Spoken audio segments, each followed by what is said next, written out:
Hello welcome back to my YouTube channel. ಇವತ್ತು mutton ಸಾರು, ಹಳ್ಳಿ ಸ್ಟೈಲ್ ಮಟನ್ ಸಾಂಬಾರು ಹೇಗೆ ಮಾಡೋದು ಅಂತ ನೋಡ್ಕೊಂಬರೋಣ ಬನ್ನಿ. ಇಷ್ಟು ಒಂದು ಕುಕ್ಕರ್ಗೆ ಎಣ್ಣೆ ಹಾಕ್ಕೊಂಡು ಸ್ವಲ್ಪ ಈರುಳ್ಳಿ ಫ್ರೈ ಆದಮೇಲೆ ತೊಳೆದಿಟ್ಕೊಂಡಿರೋದು ಮಟನು ಒಂದು ಅರ್ಧ kg ತೊಗೊಂಡಿದ್ದೀನಿ. ಅದು ಚೆನ್ನಾಗಿ ಫ್ರೈ ಆದಮೇಲೆ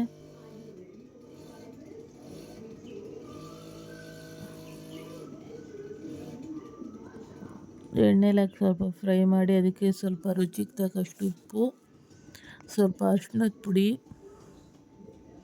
ಸ್ವಲ್ಪ ಪೆಪ್ಪರ್ ಪೌಡ್ರು ಎಲ್ಲ ಹಾಕಿ ಚೆನ್ನಾಗಿ ಮಿಕ್ಸ್ ಮಾಡಿ ಕುಕ್ಕರ್ ಮುಚ್ಚಳ ಮುಚ್ಚಿ ಒಂದು ಮೂರು ವಿಸಲ್ ಬರ್ಸ್ಕೊತೀನಿ. ಅದು ವಿಸಲ್ ಬರೋ ಗಂಟ ನಾವು ರುಬ್ಕೊಳ್ಳೋಣ ಮಸಾಲೆ. ಬೆಳ್ಳುಳ್ಳಿ, ಈರುಳ್ಳಿ, ಶುಂಠಿ, ಚಕ್ಕೆ ಲವಂಗ, ಒಂದು ಅರ್ಧ ಟೊಮೆಟೊ ತಗೊಂಡಿದ್ದೀನಿ, ಸ್ವಲ್ಪ ಕಾಯಿ, ಕೊತ್ತಂಬರಿ ಸೊಪ್ಪು ಎಲ್ಲ ಹಾಕಿ ಚೆನ್ನಾಗಿ ರುಬ್ಕೊಳ್ಳೋಣ ನೈಸಾಗಿ.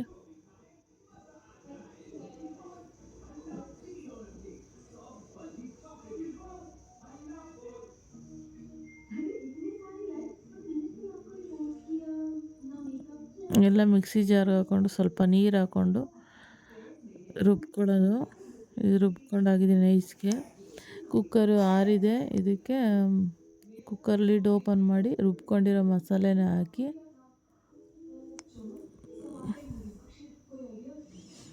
ಸಾಂಬಾರು ಪುಡಿ, ಮಟನ್ ಸಾಂಬಾರು ಪುಡಿ ಹಾಕಿ ಚೆನ್ನಾಗಿ ಮಿಕ್ಸ್ ಮಾಡಿ ಒಂದು ಸ್ಪೂನ್ ಹಾಕಿದ್ದೀನಿ, ದೊಡ್ಡ ಸ್ಪೂನಲ್ಲಿ ಒಂದು ಸ್ಪೂನು. ಜಾರನ್ನ ತೊಳ್ಕೊಂಡು ಅದನ್ನು ನೀರು ಹಾಕಿ ಸ್ವಲ್ಪ ಉಪ್ಪು ಹಾಕಿ ಒಂದು ಕುಕ್ಕರ್ ಮುಚ್ಚಳ ಮುಚ್ಚಿ ಇನ್ನೊಂದು 3 ವಿಸಲ್ ಹೊಡ್ಸ್ಕೋಬೇಕು.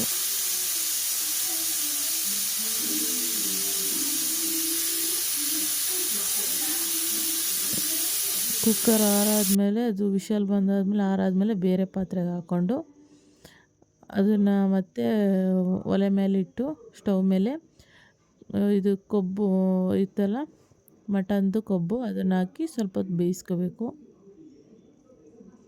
ಅದು ಬೇಯಿಸಾದ್ಮೇಲೆ ರೆಡಿ ಮಟನ್ ಸಾಂಬಾರು. ಇಷ್ಟ ಆದರೆ ಲೈಕ್ ಮಾಡಿ, ಶೇರ್ ಮಾಡಿ, ಕಮೆಂಟ್ ಮಾಡಿ, ಸಬ್ಸ್ಕ್ರೈಬ್ ಮಾಡ್ಕೊಂಡು ನೋಡಿ.